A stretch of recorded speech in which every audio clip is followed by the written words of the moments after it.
খেলাধুলার আপডেট সংবাদে আপনাদেরকে স্বাগত। নিউজিল্যান্ডের বিপক্ষে আজ কেমন হতে পারে বাংলাদেশের একাদশ? বাংলাদেশ রাওয়ালপিন্ডিতে নিউজিল্যান্ডের বিপক্ষে ভালো করবে আশা করেন টাইগার কোচ ফিল সিমন্স। গতকাল রবিবার তিনি এমন আশা ব্যক্ত করেন। ভারতের কাছে 6 উইকেটে হার দিয়ে এবারে চ্যাম্পিয়ন্স ট্রফির মিশন শুরু করে বাংলাদেশ, যে কারণে নিউজিল্যান্ডের বিপক্ষে ম্যাচটি টাইগারদের জন্য মহা গুরুত্বপূর্ণ হয়ে উঠেছে। কিউদের কাছে হারলে টুর্নামেন্ট থেকে বিদায় নিশ্চিত হবে বাংলাদেশের। টুর্নামেন্টের সবচেয়ে ভারসাম্য টুর্নামেন্টের সবচেয়ে ভারসাম্যপূর্ণ দল হিসাবে বিবেচিত নিউজিল্যান্ডকে হারানো মোটেই সহজ হবে না বাংলাদেশের জন্য। স্বাগতিক পাকিস্তানকে 60 রানে হারিয়ে টুর্নামেন্ট শুরু করে নিউজিল্যান্ড। আইসিসির কোনো ইভেন্টে ভারতের বিপক্ষে বাংলাদেশের কোনো ব্যাটার হিসাবে এবং নিজের ক্যারিয়ারের প্রথম সেঞ্চুরি করেছেন তাওহিদ হৃদয়। তার মতে দুবাই এবং রাওয়ালপিন্ডির কন্ডিশন অনেকটাই ভিন্ন। নিউজিল্যান্ডের বিপক্ষে সে স্মৃতি অবশ্যই বাড়তি উৎসাহ দেবে বাংলাদেশকে, বিশেষ করে অধিনায়ক শান্তকে। যদিও সাম্প্রতি ব্যাট হাতে ছন্দে নেই তিনি।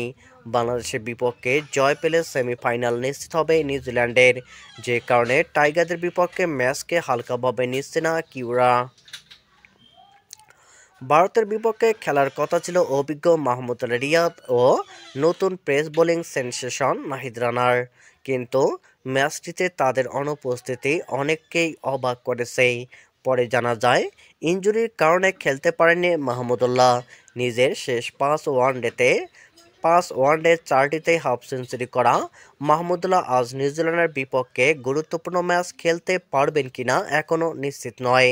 ভারতের বিপক্ষে খেলা মোস্তাফিজুর রহমানের জায়গায় একাদশের সুযোগ পেতে পারেন নাহিদ রানা। ওই ম্যাচে 9 ওভারে 62 রানে 1 উইকেট নিয়েছিলেন পেস। ভারতের বিপক্ষে চরম ব্যর্থতার পরিচয় দিয়েছে বাংলাদেশের টপ অর্ডার। দলীয় 35 রানে 5 উইকেট হারান টাইগাররা। হৃদয় ও জাকির আলীর ষষ্ঠ উইকেট জুটিতে 154 রানের সুবাদে শেষ পর্যন্ত 228 রানের সংগ্রহ পায় বাংলাদেশ। মাহমুদুল্লাহর জায়গায় খেলতে নামা জাকির 4টি চারে 68 রানের গুরুত্বপূর্ণ ইনিংস খেলেন। সুতরাং নিউজিল্যান্ডের বিপক্ষে মাহমুদুল্লাহকে খেলাতে একাদশ কেমন হবে সেটি এখন দেখার বিষয়। সেক্ষেত্রে এক পেসার কম নিয়ে খেলতে পারে বাংলাদেশ, সেটি হলে কোপ পড়বে তানজিদ হাসান সাকিবের ওপর। নিউজিল্যান্ডের বিপক্ষে বাংলাদেশের সম্ভাব্য একাদশ: সৌম্য সরকার, তানজিদ হাসান তামিম, নাজমুল হোসেন শান্ত, মেহেদী হাসান মিরাজ, তাওহিদ হৃদয়, মুশফিকুর রহিম, মাহমুদুল্লাহ রিয়াদ, জাকির আলী অনেক, রিশাদ হোসাইন, তাসকিন আহমেদ ও নাহিদ রানা।